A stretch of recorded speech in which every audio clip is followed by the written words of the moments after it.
Ladies and gentlemen, we want you to stand and we want you to make some noise. Ladies and gentlemen, let's go racing here at Knoxville. Only the best go three abreast. It is show time at Williams Grove Speedway. Ladies and gentlemen, boys and girls, here at Eldora Speedway, it's showtime! You've got a for a breath. Often imitated, never duplicated. The greatest show on dirt, the world of Outlaws. It's time to sit back, relax, and enjoy because, ladies and gentlemen, it's showtime! Set to do battle for 30 laps. The green flag is waving.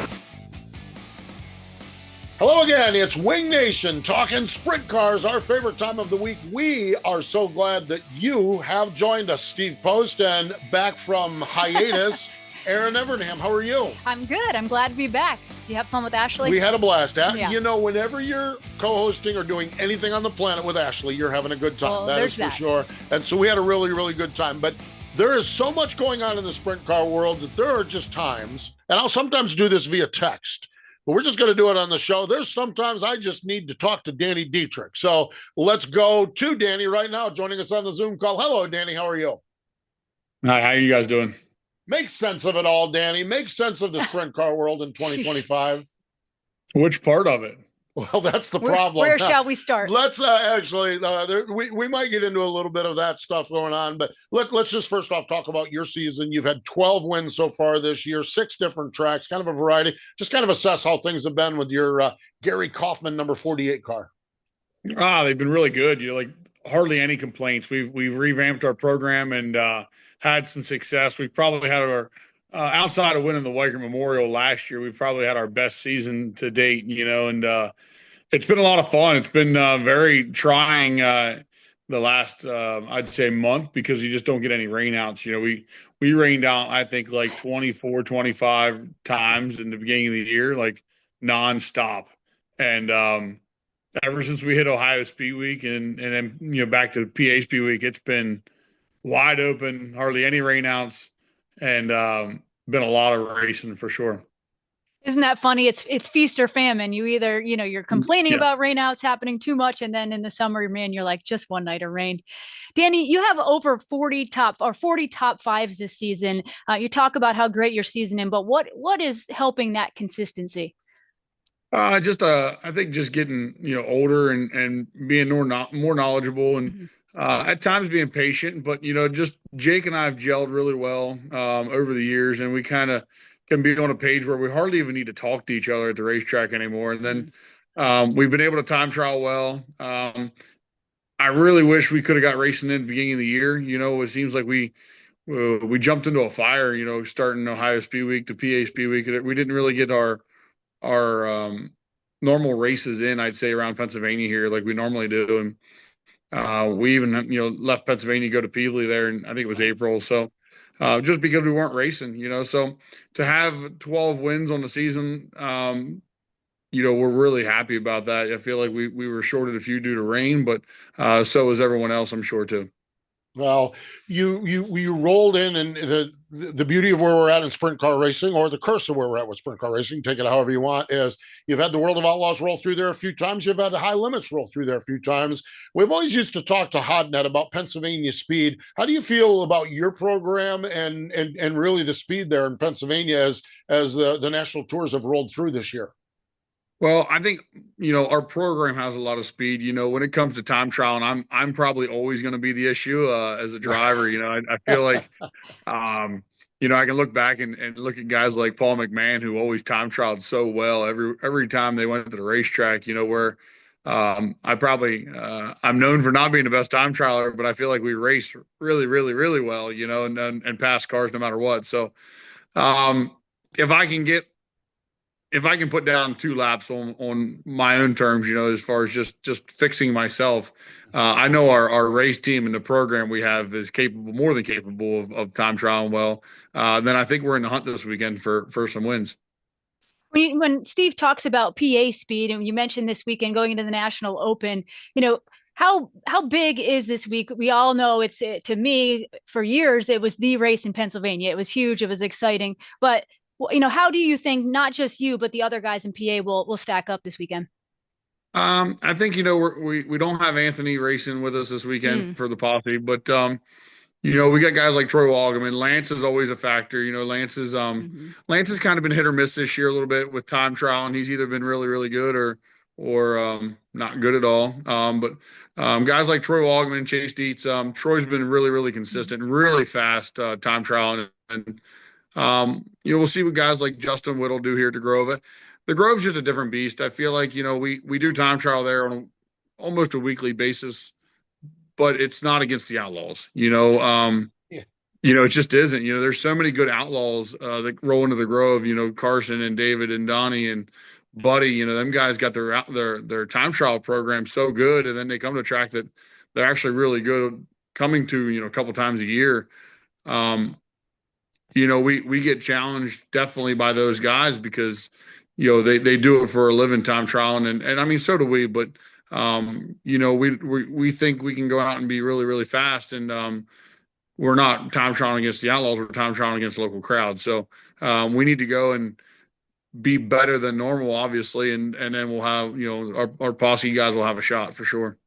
What's the energy like up there? Is it just getting ready to go again? It's one of the big three, if you will, with the National Open. What's the energy like in Pennsylvania going as we get closer and closer?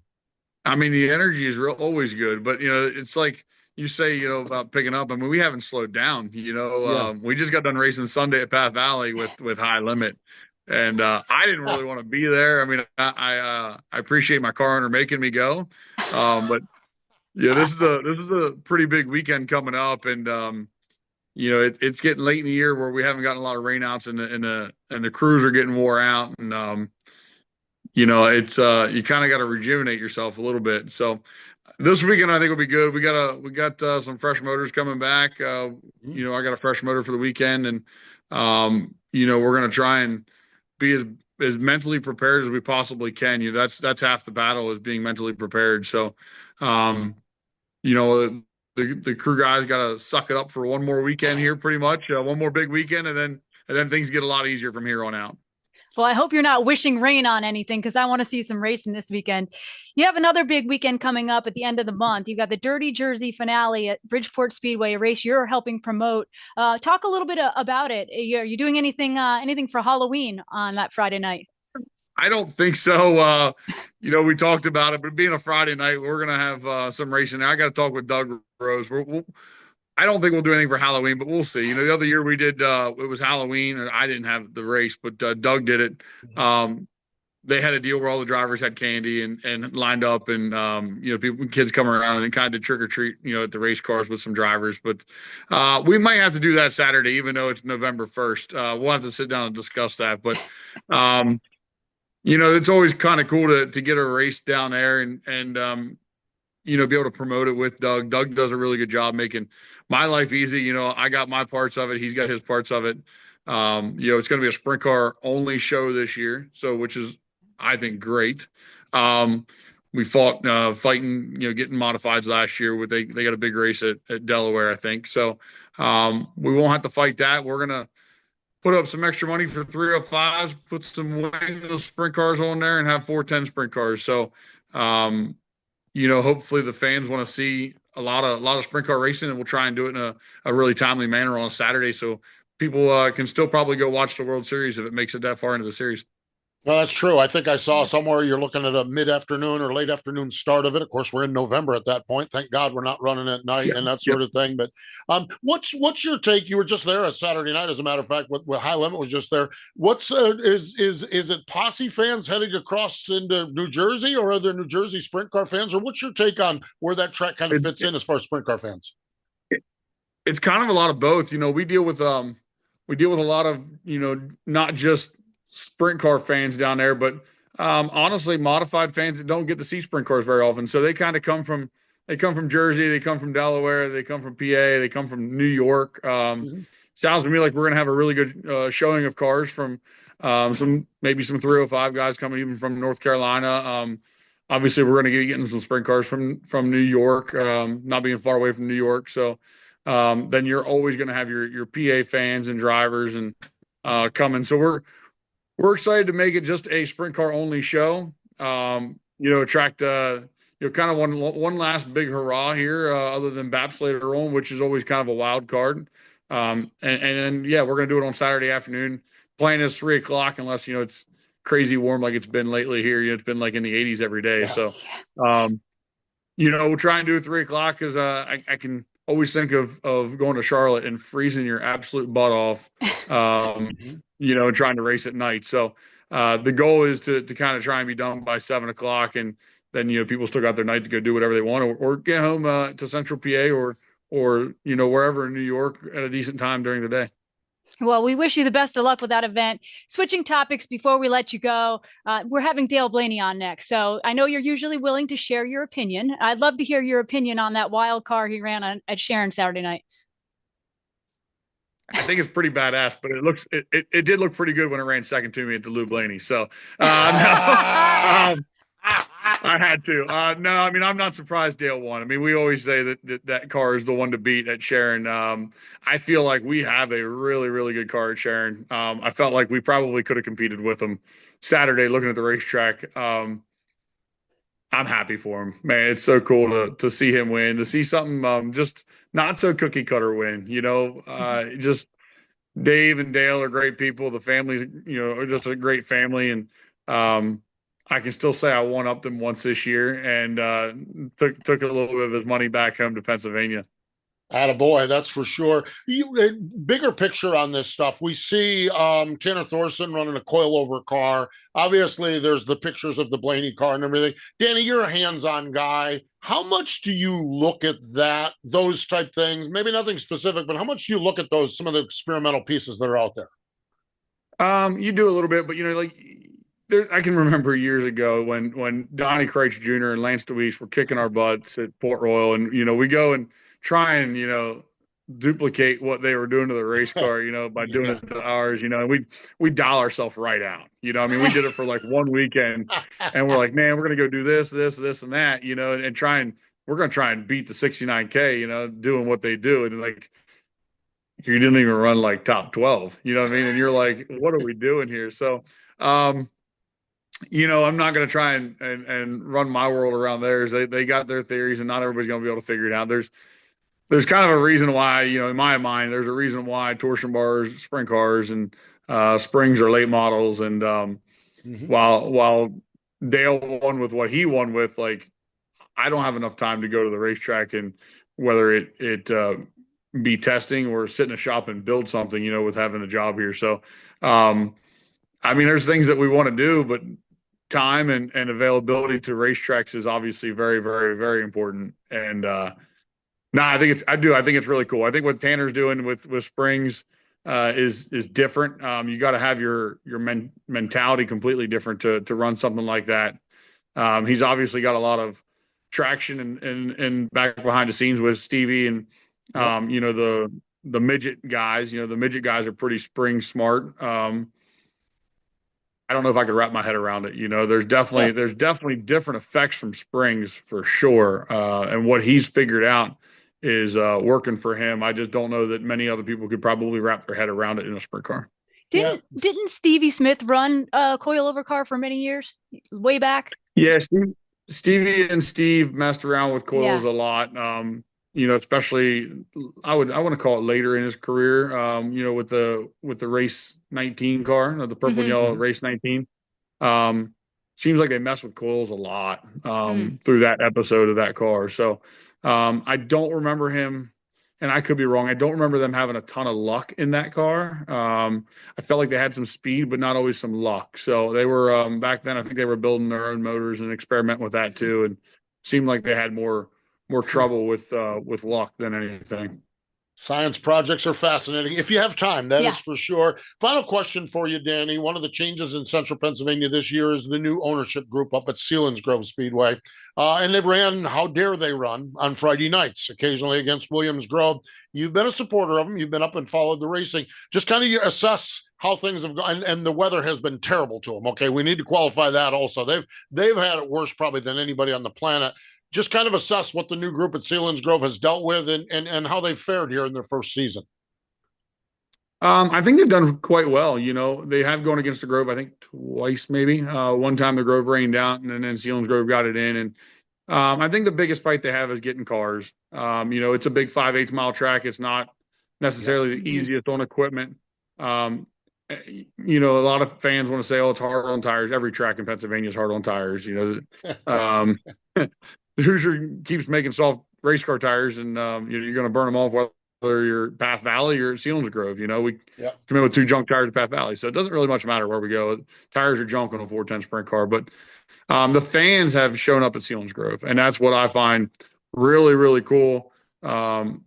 Fascinating, honestly, that they have such a fan base up there to pack a 5/8 mile track. And, they had 20 some cars last time up there, enough for a B main. And honestly, that's all the more you can ask for on Sundays. That was a Sunday show. And they just need to get the right following group of cars. I told Colton Gauss Baptist a couple of years ago, I said, you almost don't race enough. Colton only had 5 or 6 shows a year, so you almost don't race enough to have the group of drivers that you need to say, I'm going to run here all year long. They're going to run, they're going to take and race 10 races there. And that's kind of what they need, but it's just kind of hard to do that on Sundays. And I do think there's room for it, to race against, not race against, but race, say 8 races or 7 races on Sundays and maybe 2 or 3 on Fridays. It is nice to have an option to do something different on Fridays. I just don't think you can make a large habit of it. So I think they're learning, definitely learning what they can and can't do. If we could just get like a group of cars that's going to be, no different than Lincoln has their cars and the Grove has their cars and Port Royal has their cars and BAPS has their cars. I think that's one of the biggest things that Colton did, like I said, was just add dates, get guys that are going to put a car together to go to that racetrack. So I think part of me thinks that's kind of what Selinsgrove needs to do is having one race every 2 months on average, say 6 races a year, just doesn't quite cut it. I think sometimes you got to put yourself out there and be really seen. And the more races you run like that, then you're in the public eye a little bit better. And that makes everybody want to show up. Yeah, that's fascinating. That is good. And you're right. Babs has done a really nice job of putting that all together. And they've kind of become a regular stop, even though they're not a full-time stop in central Pennsylvania. Yeah. Danny, it is always good to catch up with you. We wish you well this weekend with the National Open. We wish you well also with your Dirty Jersey finale coming up at Bridgeport. Thanks for the time. Always a pleasure. Yep. Thank you. There we go. Danny Dietrich joining us here on Wing Nation. Stay with us. More in just a moment. 3, 2, 1, start your engine. The NASCAR channel is streaming now, exclusively on Tubi. Go deeper into NASCAR with 24/7 news, documentaries, and explore the vault of timeless NASCAR stories and unforgettable races. From crushing defeats to the thrill of victory. Go, baby! The NASCAR channel, always on, always free. Only on Tubi. Welcome back. It is Wing Nation here on the Motor Racing Network. Let's go right back to the Zoom call. The guy who finished second to Danny Dietrich in the Lou Blaney Memorial. I had this other little thing on Saturday night, but Danny was sure to mention that in the interview prior here, Dale. Dale Blaney joins us. Hello, Dale. How are you? I'm good. It was awesome to run second that night to him for sure.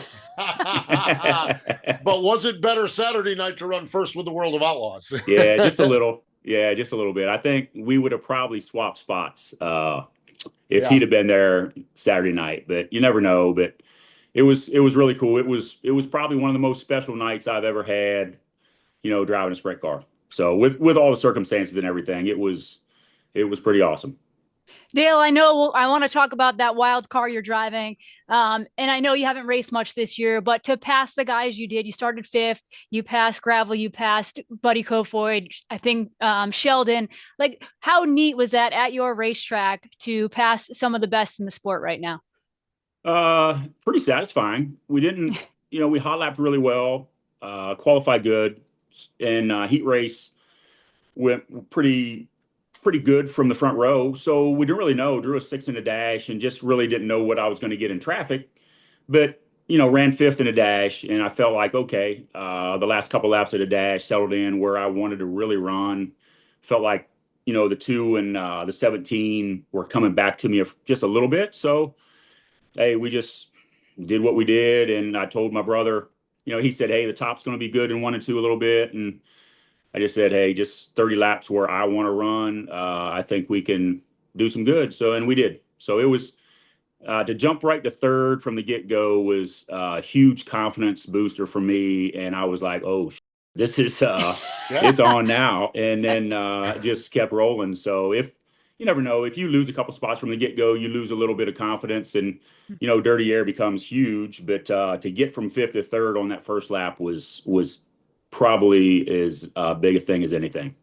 Dale, you mentioned confidence. And Dale, I'll just be honest, you're a 61-year-old race car driver that this is your 6th race this year. Yeah. Is that the same confidence that 50-year-old or 40-year-old Dale Blaney would experience? Was it like, I have this feeling again and I like this feeling? Oh, that feeling's awesome. Yeah. It is cool. But we went into that race really not knowing what we were gonna get. Really, we hadn't really run that configuration of that car a lot, and it's been better every time we've ran it. And we just Dave's awesome, man. I mean, he's a scientist, and he figures stuff out, and he wants it to do it his way. Not really his way, but he thinks he can do it a certain way and make the car better. And I'm not going to win that race in a normal car, probably.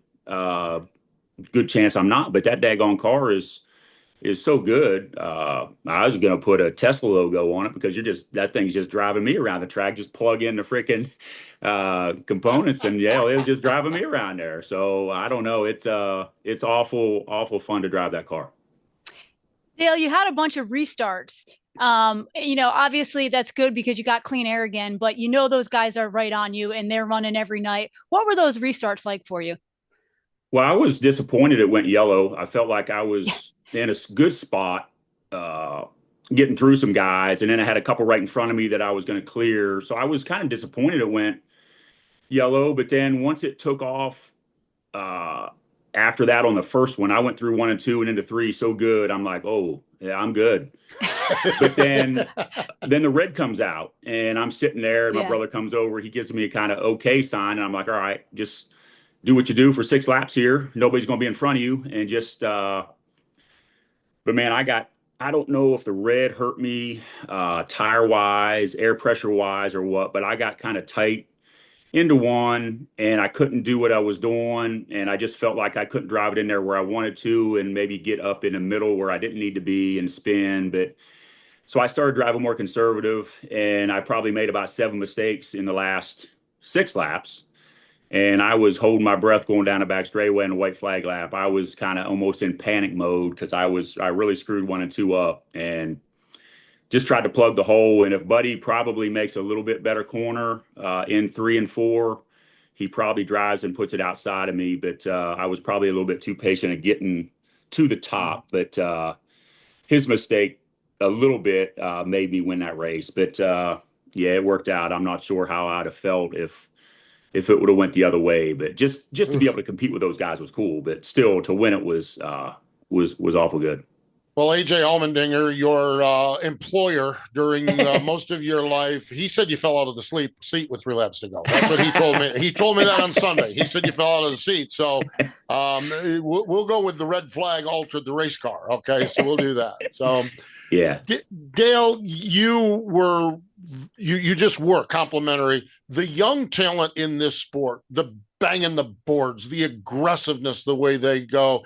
I can't imagine smooth operator, low rider Dale Blaney. It's got to be neat to have such a contrast in style, let alone the age difference between you, to go out and to be able to kick it with those guys and to be able to come out on the top end of it. Yeah, no doubt. I mean, they're all really, really good. I mean, hell, Gravel's almost an older guy now compared to some of them. And but yeah, they're just all so good and so talented and so special. And that's, the older guys look for a different feel in their race cars of what they used to have at times. And I don't really know that feel anymore because I really don't race as much, especially with these tires and stuff. But yeah, to do what we did was good. I mean, the track had to be a certain way for us to do it. I'm not going to just rip the fence, like those young kids for 30 laps and keep up with them. I mean, we might be able to keep up with them a little bit, but I'm sure as heck ain't going to drive by anybody beating the fence down. But just got to find a way to, do it another way. And the track helped a lot. But yeah, those guys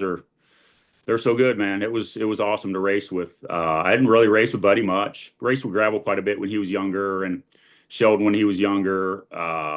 Really, we haven't raced much with Cole or Carson Macedo. But yeah, Buddy's watching him every night. He's really good. Yeah, really, truly are. Interesting to hear you talk about the tires. And Aaron, I'm going to throw to you. The last 2 weeks, we've had Ashton Torgerson and Dason Persley on, and they've talked about the youth and not having that old feel of the old tires and the tire difference as far as that goes. So, Aaron, I don't know. It seems like to me that whether it's youth or whether it's not being in the car as much seems to figure out where you don't have that value, that feel of what you want with the tires. Yeah, I mean, that's certainly a question for Dale. I haven't been in a race car in forever, but it does seem like they're talking about an old feel that they didn't have. I don't know. What are your thoughts on? I know you've only ran a handful of races, but obviously you've run well. Well, Saturday night they felt freaking good. Yeah. I was just thinking the combination of you and AJ Allmendinger. I mean, both a bunch of comics. You guys must have a blast. Totally going off topic right now. But he is a great dude, and his wife Tara's awesome. But yeah, I couldn't drive for a better guy. So he's awesome to drive for, and we have a lot of fun out there. So, but no, the tire wise, I don't know.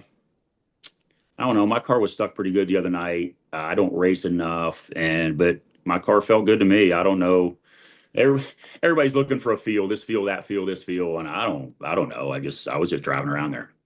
Well, that car you talked about looked pretty special. I mean, we saw some pictures of it online. You can tell things are offset, things are not in the normal places.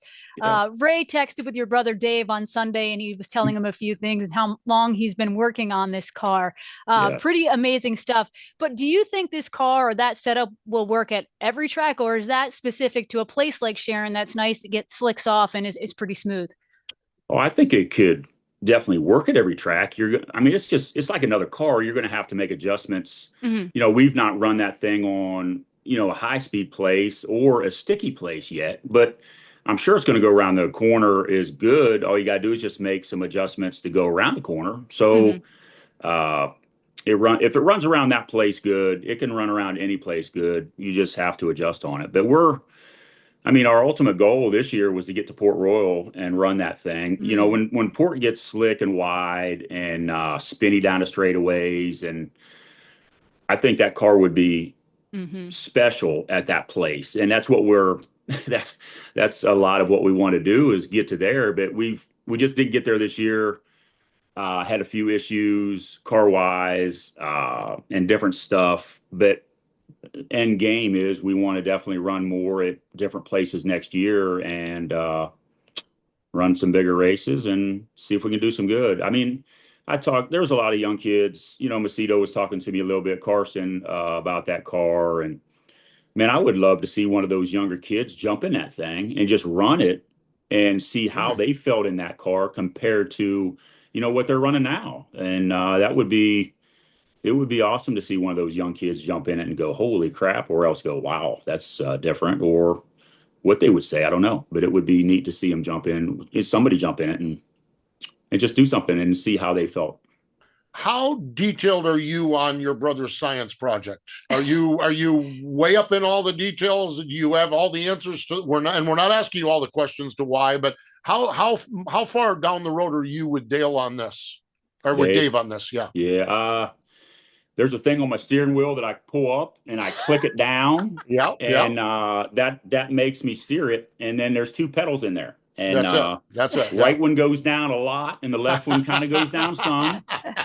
And that is about all. I mean, we talk a little bit now. He's so detailed. He'll call me after the race on the way. He'll go to North Carolina after the race and he'll call me the first hour and then he'll call me back about 3 hours later. And so what do you think about this? What do you think about that? And he's always wanting to know, like after, I guess, the heat race, he said, where do you feel like you're the weakest as far as getting in the corner, center, off? Where do you feel like you're the weakest? And I'm like, man, I don't feel like I'm weak anywhere. And so we made a couple adjustments, or he made a couple adjustments for the dash.